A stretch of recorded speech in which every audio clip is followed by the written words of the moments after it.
দিনরাত কি শুধু মোবাইল দেখবে নাকি কাজ কাম করবে? কাপড়গুলো ধুতে বলেছিলাম, ধুয়েছো? আমি এখনই যাচ্ছি ভাবি।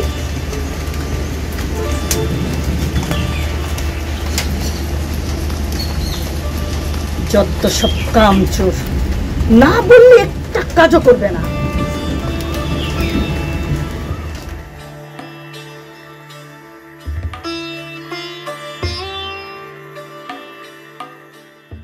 ছেলে খুব সুন্দর, মেয়ের ছবি দেখে পছন্দ করেছে, কিন্তু টাকা নেবে 3 লাখ।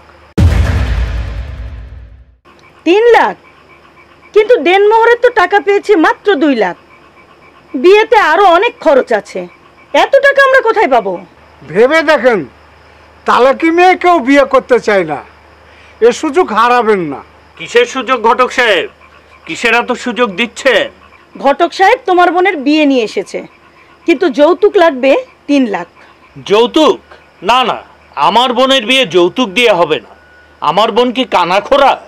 কানাখোড়া না, কিন্তু জায়েদ মিয়া, তালাক প্রাপ্ত মেয়েকে কেউ বিয়ে করতে চায় না। আপনি যান ঘটক সাহেব, আমার বোন যৌতুক দিয়ে না, যৌতুক নিয়ে বিয়ে করবে। আমি তাহলে আসি জায়েদ মিয়া, আবার আসবো। আসসালামু আলাইকুম। ওয়ালাইকুম আসসালাম।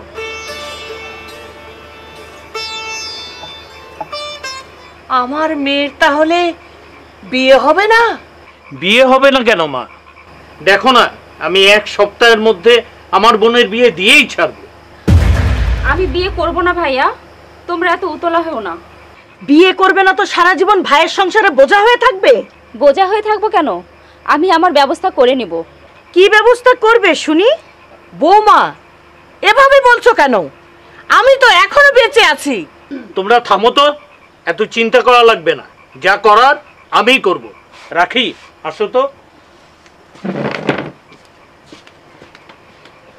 তুই আবার দাঁড়িয়ে আছিস কেন?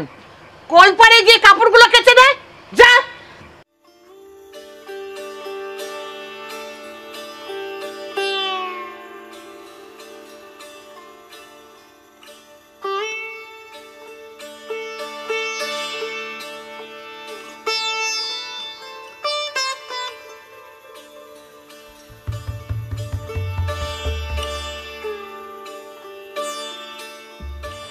কি খবর জাহিদ?